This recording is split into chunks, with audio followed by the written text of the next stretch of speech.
So now I am going to talk about if else. If else के बारे में बात करना शुरू करते हैं। इफ एल्स हम लोग का एक one of the major part होता है किसी भी प्रोग्रामिंग के अंदर, क्योंकि हम लोग कुछ कंडीशंस पे काम करना हमारे लिए ज़रूरी होता है कि लाइक अगर मैं किसी भी वेरिएबल के अंदर किसी वैल्यू को टेस्ट कर रहा हूँ, मुझे चेक करना है कि क्या ये ट्रू है, क्या ये फॉल्स है। अगर ये चीज़ ऐसा एग्जिस्ट करती है तो मुझे क्या करना है, अगर ऐसा नहीं होगा तो मुझे क्या करना है। क्योंकि इफ एल्स के नाम से ही क्या समझ आता है कि if this is going to happen then I have to do that. तो हम लोग कोई एक सिंपल एक एग्जांपल लेते हैं। Suppose there is a variable A which contains 10। एक वेरिएबल है मेरे पास ए जिसकी वैल्यू 10 है। अब मैं ऐसा लिख कर आता हूं कि मुझे चेक करना है कि ए इज इवन और ए इज ऑड। मुझे चेक करना है कि ए इवन नंबर है या ऑड नंबर है। तो सिंपली क्या करना है, you have to write a modulus modulus two double equals to 0। अगर मैं सिर्फ इतना लिखकर एग्जीक्यूट कर दूं तो first I need to initialize a, तो ये मुझे बदले में क्या देता है, ट्रू देता है। और अगर इसी पूरे को उठाकर आप एक इफ के अंदर रैप कर देते हो तो इट मींस कि if this condition is true, अगर ये कंडीशन ट्रू है तो अब मैं क्या करना चाहता हूं, I just want to print something. Suppose number is even, कि अगर नंबर 2 से डिवाइड होकर मुझे ये रिमाइंडर देता है, then I can write else. अब हमने क्या करना है, यहां पर एल्स लिख कर आना है। So in the else part I am writing number is odd.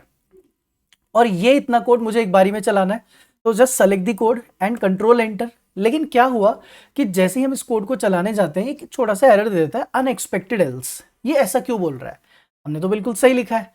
ये इसलिए बोलता है क्योंकि in our programming whenever you are writing else, आपको एल्स ऐसे लिखना है, जहां पर इफ खत्म होता है वहां से एल्स शुरू होना चाहिए। Now try to execute, you will get the output. So it is saying number is even. तो जब भी हम लोग को इफ एल्स लिखना है तो first I am going to write if, then the condition. आपने इफ लिखा, इफ के इनसाइड आपकी कंडीशन है a modulus modulus 2 double equals to 0। हम रिमाइंडर चेक कर रहे हैं कि अगर ये नंबर 2 से डिवाइड होकर 0 रिमाइंडर देगा तो number is even, else number is odd. I can have multiple conditions as well. हम लोग मल्टीपल कंडीशंस का भी एक प्रोग्राम अभी लिखेंगे, but this is the basic syntax of using if else. So let us save this thing as if else 1। Okay, now let's talk about one more example of if else. If else का एक और example लेते हैं। In this example, suppose this time I want to take some input from the user. मुझे user से कोई input लेना है, read line, and there I am writing enter your message. हम user से एक message enter करा रहे हैं, okay?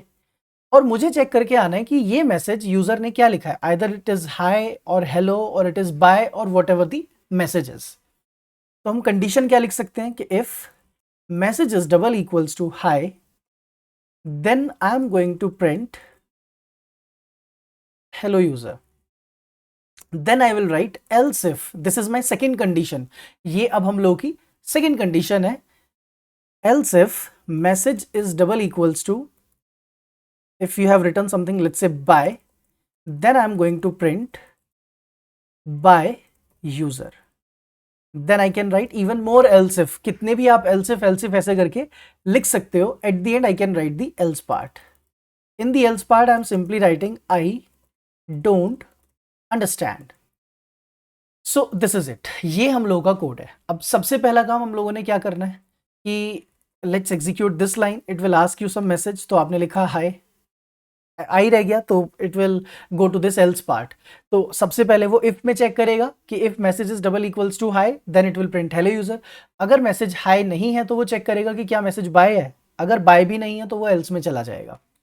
तो select this code, execute. Now it is saying I don't understand.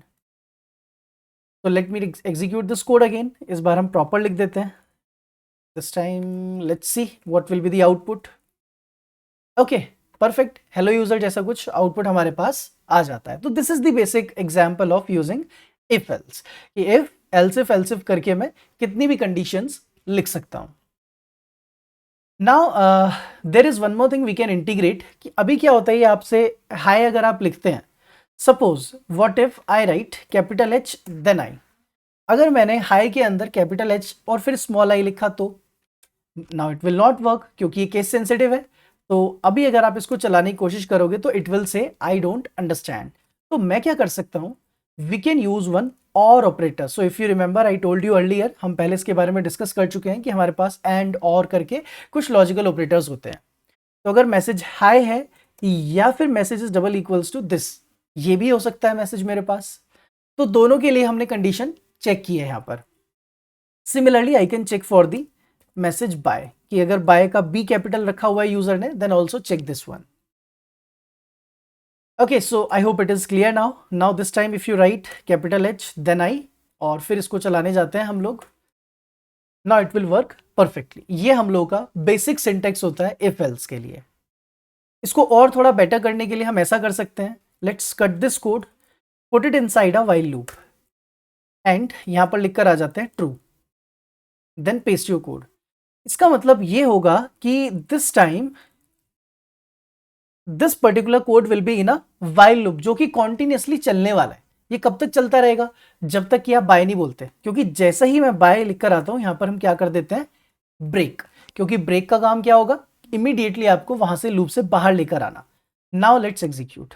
अब देखते हैं क्या होता है। देखो, आपने लिखा है यहां पर हाई और दिस वन, या फिर ऐसा, तो कुछ भी मैं यहां पर लिख सकता हूं, and then finally if I write bye then it will exit, तब जाकर ये एग्जिट होगा। So this is the basic syntax of using if else in R programming.